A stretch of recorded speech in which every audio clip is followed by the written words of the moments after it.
नमस्कार, मैं रवीश कुमार।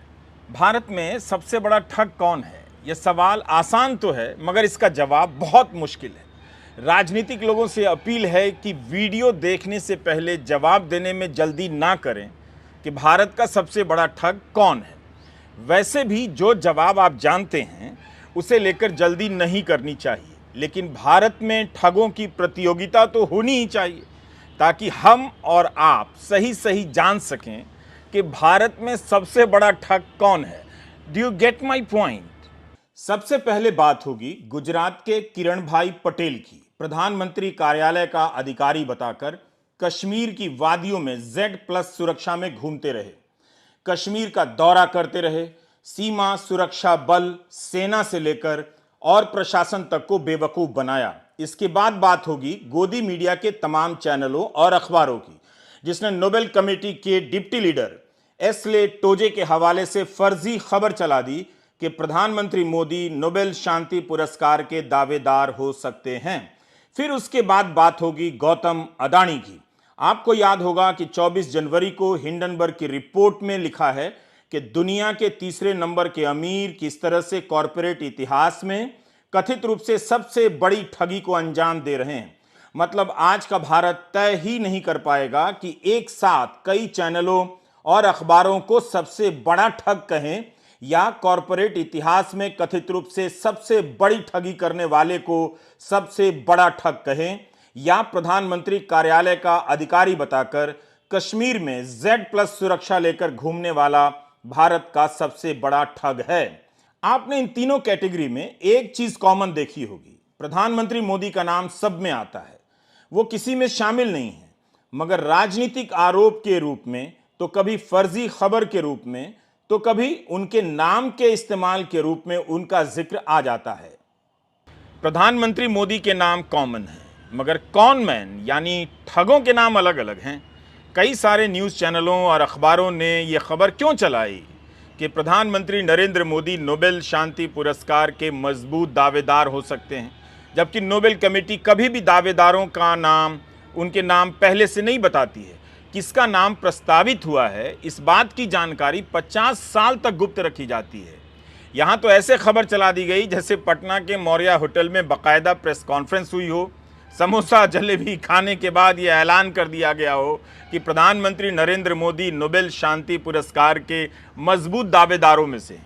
भारत के मीडिया ने यह दुस्साहस उन दिनों किया है जब दुनिया के तीसरे नंबर के अमीर की पोल खुल रही हो, उन पर आरोप लग रहे हों कि कथित रूप से उन्होंने कॉरपोरेट इतिहास के सबसे बड़ी ठगी को अंजाम दिया है। अब इसके बाद कोई हंस देगा तो कहेंगे कि भारत का नाम खराब कर दिया। काम भी खराब करो और चाहोगे कि नाम भी ना खराब होगा, ये कैसे होगा?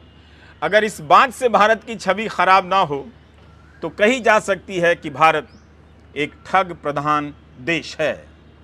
आए दिन छपने वाली ठगी की इन खबरों को देखकर आप जान सकते हैं कि भारत में ठगों के अच्छे दिन चल रहे हैं। एक ठग कई बार 100 से लेकर 1000 लोगों तक को ठग लेता है, करोड़ों रुपए ठगी से कमा रहा है। ऐसे ठगों को मैं सामाजिक ठग की श्रेणी में रखता हूं, जो पेंशन दुगनी करने, आय दुगनी करने और नौकरी दिलाने का झांसा देते हैं। कुछ ठग होते हैं जो सरकारी कामों की नकल कर लेते हैं, फर्जी प्रमाण पत्र बनवा देते हैं, तो ज़मीन से लेकर मकान तक के कागजात बनवा देते हैं। इन्हें सरकारी ठग कहा जा सकता है। कुछ तो इंटरनेट से जालसाजी सीखकर आगे ठगी करते हैं। 7 करोड़ से लेकर 40 करोड़ तक की ठगी की जाती है। कुछ ठग होते हैं जो नकली IAS और नकली IPS बनकर सरकारी विभागों के अफसरों को ही हड़का लेते हैं। इन्हें नौकरशाही ठग कह सकते हैं। नौकरशाही के भीतर बैठे असली अफसर भी ठगी का काम करते हैं।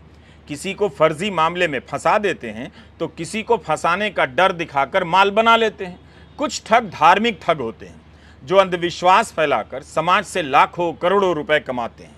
ठगों की एक कैटेगरी लोकतांत्रिक ठग की होती है, जो जनता को तरह तरह से ठगते हैं और वोट ले जाते हैं। मगर इन सब में सबसे ऊपर लेवल का ठग वो है जो प्रधानमंत्री कार्यालय का अधिकारी बनकर कश्मीर जाता है, सेना के साथ बैठकर समीक्षा करता है, प्रशासन से सुरक्षा मांगता है, 5 स्टार होटल में रुकता है सरकारी खर्चे पर, कांति भाई पटेल ने जो किया है वो ऐतिहासिक है।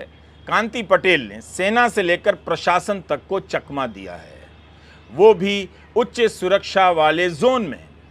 हम तो इनके बारे में बताएंगे ही, लेकिन तेजस्वी यादव को बताते हुए सुनिए, लगेगा कि अब हंसी से फट पड़ेंगे। मगर तेजस्वी ने हंसी रोककर हंसाने वाली यह बात किस तरह से कही है, इसे आप गंभीरता से देख सकते हैं। हम अपने दर्शकों को बता दें कि हमसे एक चूक हो गई है।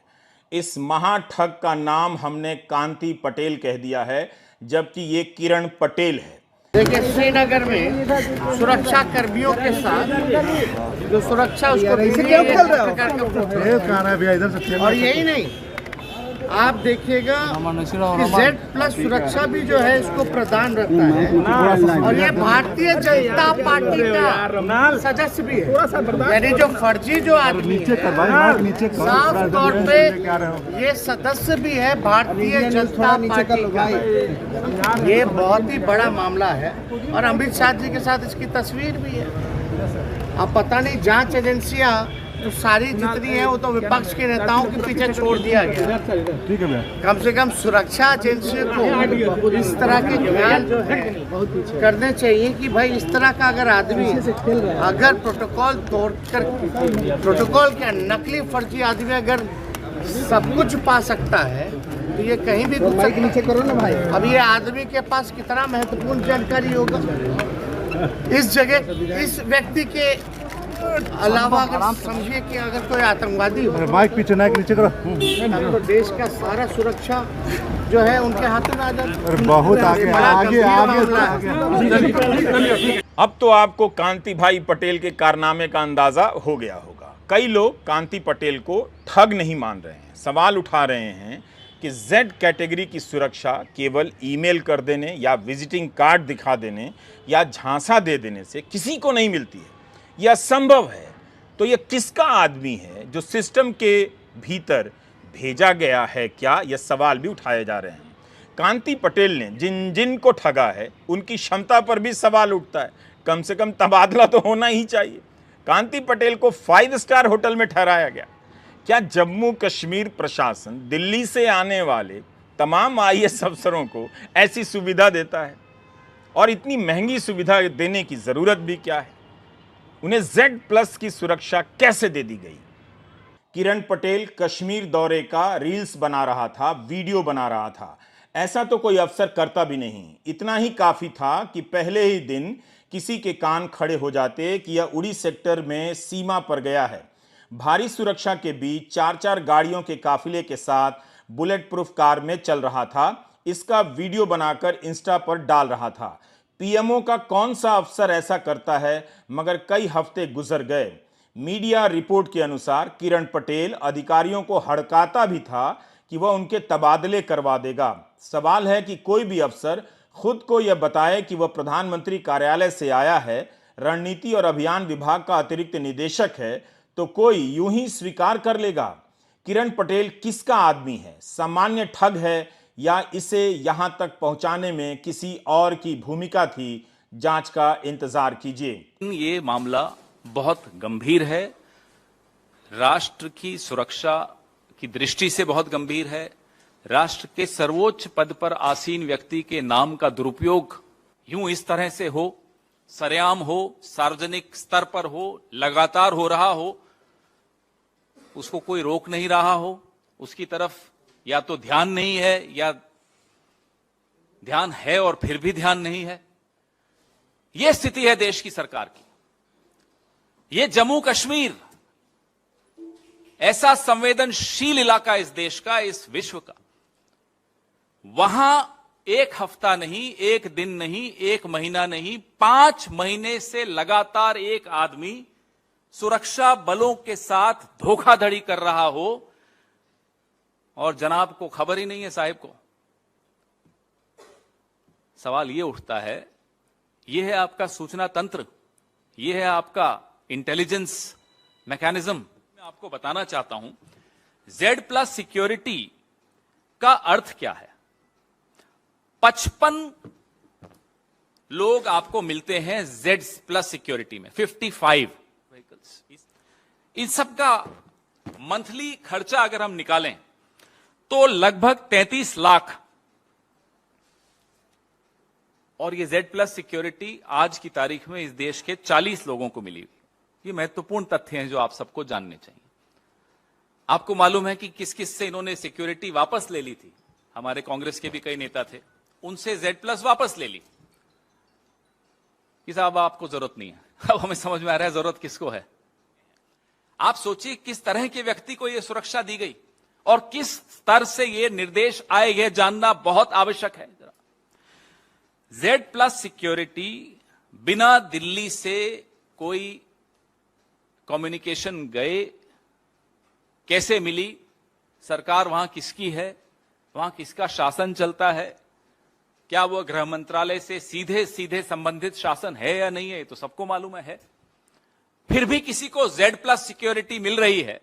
ये व्यक्ति जब पकड़ा गया तो इनके वकील क्या कहते हैं कि भाई इनके साथ 2 लोग और थे जिन्हें छोड़ दिया गया। कौन थे भाई ये 2 लोग और छोड़ कैसे दिया गया? पूर्व प्रधानमंत्री मनमोहन सिंह, राहुल गांधी, इन सब का SPG कवर हटाया गया, तब उन्हें Z+ की सुरक्षा दी गई। यह सुरक्षा बिना गृह मंत्रालय की मंजूरी के नहीं दी जाती है। लेकिन यहां तो ठग साहब Z+ सिक्योरिटी लेकर कश्मीर घूम रहे हैं। इस ठग ने तमाम हाई लेवल के लोगों को ठगा है। अब वही हाई लेवल के लोग हाई लेवल की इंक्वायरी करवा रहे हैं कि इसने कैसे ठग लिया हाई लेवल के लोगों को।